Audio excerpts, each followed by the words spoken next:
Hi everybody, I'm Tony Schaefer, and this is my ride-along review of the Kia Niro EV.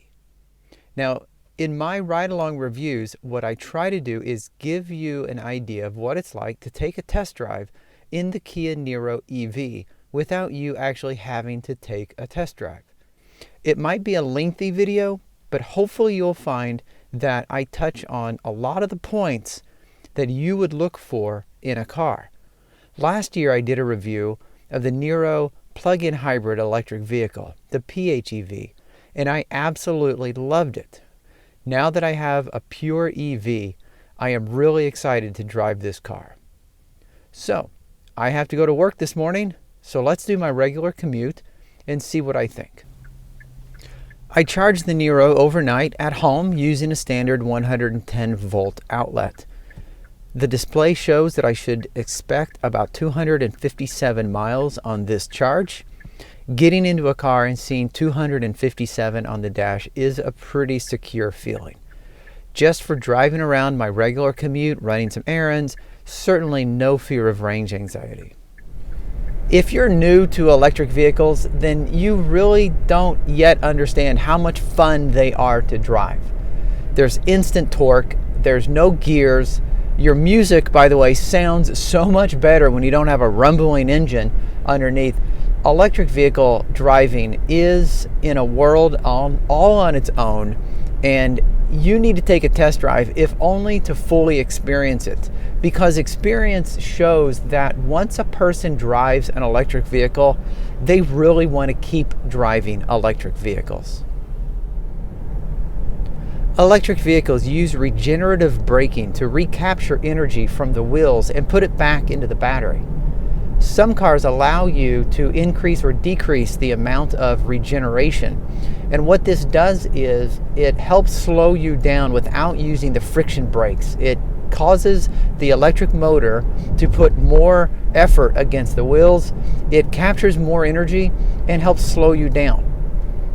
Now, I bring that up because the Niro has paddle shifters behind the steering wheel that allow you to choose between no regenerative braking at all, which is essentially like freewheeling, and then 3 levels of regenerative braking. And you can mess with these on the fly depending on the situation, that you can increase or decrease the amount of regen while you're driving. The paddle on the right allows you to decrease the amount of regenerative braking, and the paddle on the left allows you to increase it. The dashboard is 100% digital and very well laid out, in my opinion. On the left is a huge round dial that is everything you need to know about range and power input and recapturing. On the right is a big round dial that's exclusively speed related. And in the middle is a display that allows you to look at different bits of information and some settings and different kind of things. Just like all electric vehicles, everything in the Niro transmission and drivetrain wise is fly-by-wire. There's no mechanical couplings. And what that allows them to do is use algorithms and software controls in order to define different driving profiles.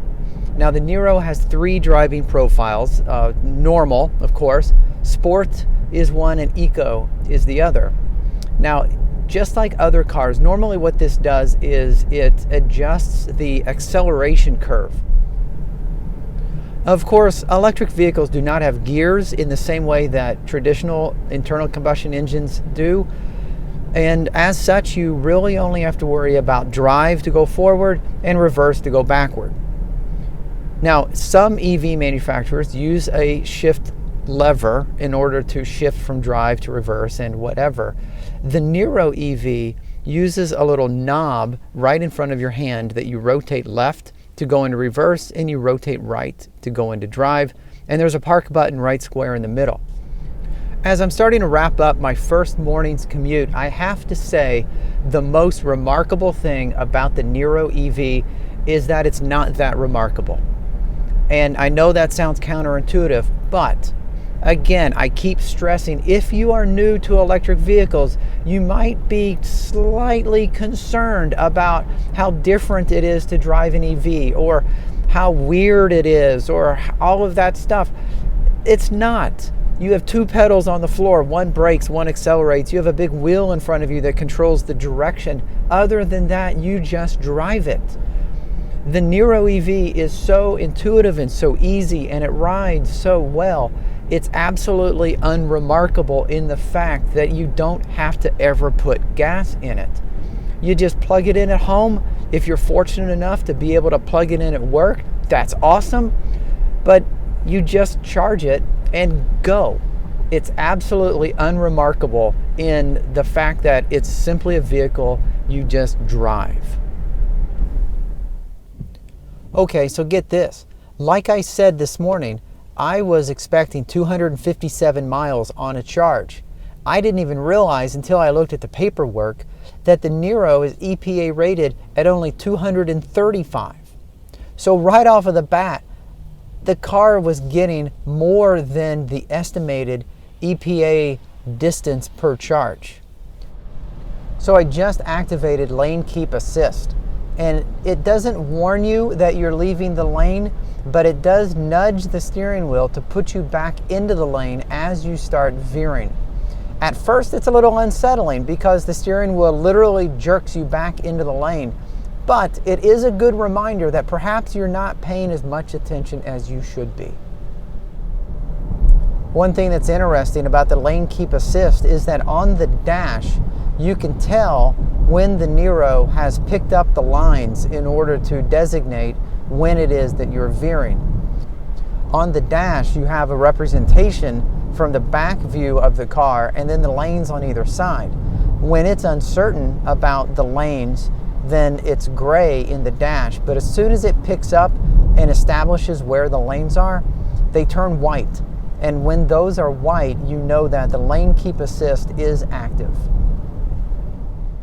My regular car has a tire pressure monitor to let me know when one of my tires is particularly low.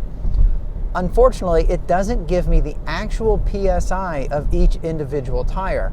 So when I recently got something in a tire and it went low, I got the TPS warning, but I had to go from tire to tire in order to figure out which tire it was.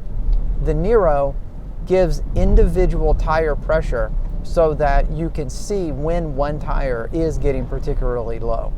That's a nice little feature as far as I'm concerned. The Niro EV has heated and ventilated seats. Now, we've all had heated seats, I'm sure. I had never used ventilated seats before, so I went ahead and I punched them on. I didn't realize when you turn them on, they come on full by default. You have 3 different settings, full, medium, and low. So I punched them on full, I stopped thinking about it, and about a minute later, all I can say is, oh my. Ventilated seats, one of my new favorite things. Okay, I just got home after my 3rd day of commuting with the Niro EV. Started with a full charge. I've got my other phone here, and I want to show you here that I drove 23.2 miles and I still show 247 miles of range.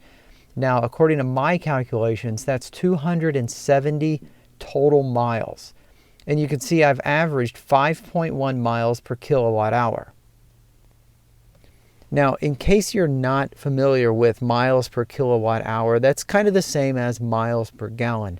And I can assure you that 5.1 miles per kilowatt hour is extremely good. So after 3 days of driving the Niro EV, a car that's EPA estimated 235 miles per range, I'm looking at 270 miles of range just on my regular commute. Now, granted, I charge it when I'm at work, I charge it at home, so I never worry about running out of range, but it is nice to know that the battery seems to deliver more range than what it's expected to. I've been relatively lucky this week because it's been overcast and a little rainy. Now I say lucky because I drive south to get to work every morning and I drive north to get home every evening. The sun is always right outside my window. In my opinion, it's relatively easy to focus on the technology and lose the little things that make cars nice to drive. And one of those things is a visor that extends. I love this. And speaking of focusing on the low-tech things, what Kia has done with the cup holders slash cup well they have here in front of the armrest is really very nice. What it is, it's a big open spot and you can actually retract the cup holders to use it as one large storage space, even with a slider over the top for security and protection. But if you need a cup holder, you simply push a button and the cup holder materializes. If you need one, you can have one. If you need two, you can have two. But like I said, if you don't need either, you simply retract them and you have a big open storage space. It's a really good, clever use of space. So here's something I discovered. If you're listening to Sirius Radio and you change stations and you find a song that you like, ah man, I love this song. I wish I could start it from the beginning. Push a button and you can rewind satellite radio. Seriously, how cool is that?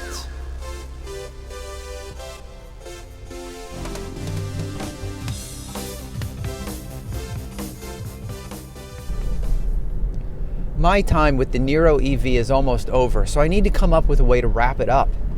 I can only think of one way to conclude this whole video, and that is to say the Niro EV is one of the most important vehicles to hit the market in the United States in recent years. That's a very bold statement. But here's why I say that. There's nothing really exceptional or extraordinary about the Niro EV. You can get in the car and you can drive it. You have a couple of pedals and a steering wheel. 250 miles at least to a charge. I know it's rated at 240, but my driving has shown me over the past week that if I drove it to exhaustion, I would see 250 or more miles on a full battery. That's amazing. 53 cubic feet of cargo in the back.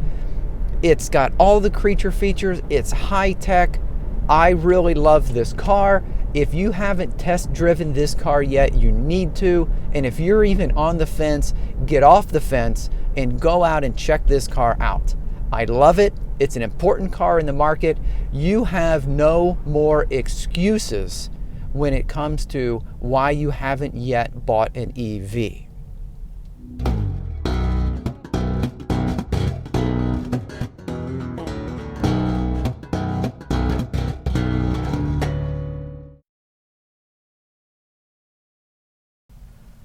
Throughout the week, I've been impressed with the mileage I've been getting with the Niro EV. I know it's estimated at 239 miles on a full charge. I've been consistently achieving more than that. How much more? What if I told you that according to today's drive, if I took the miles I've driven plus the range remaining, it would total 290 miles. Fortunately, I have my phone here and I'm going to shoot some video of the dash, and what you can see is I've driven 22.7 miles and it's showing 268 miles of range remaining, so that's 290.7 miles. But of course the range doesn't show the decimals, so I don't really know whether it's 290 or 291 once you factor in the decimals. It doesn't matter. The point here is 290 freaking miles on a charge. This thing is estimated for 239. Holy cow.